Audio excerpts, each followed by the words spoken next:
Doctor Salehuddin Ahmed কর্মজীবন থেকে শুরু করে চিন্তা চেতনা ও মননে একজন অর্থনীতিবিদ।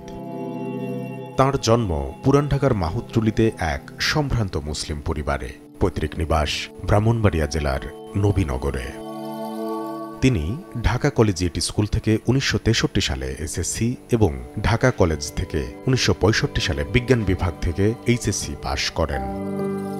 ১৯৬৮ সালে ঢাকা বিশ্ববিদ্যালয় থেকে অর্থনীতিতে স্নাতক এবং ১৯৬৯ সালে একই বিষয়ে স্নাতকোত্তর ডিগ্রি অর্জন করেন। ১৯৭৮ সালে কানাডার ম্যাকমাস্টার বিশ্ববিদ্যালয় থেকে অর্থনীতিতে পিএইচডি সম্পন্ন করেন।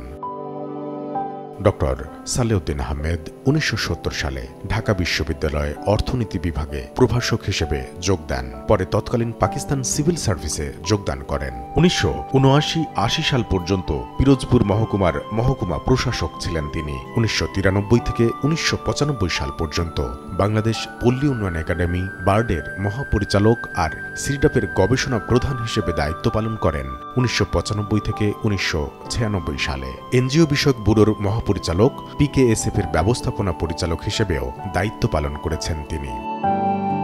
ডক্টর সালেউদ্দিন আহমেদ ছিলেন বাংলাদেশ ব্যাংকের নবম গভর্নর।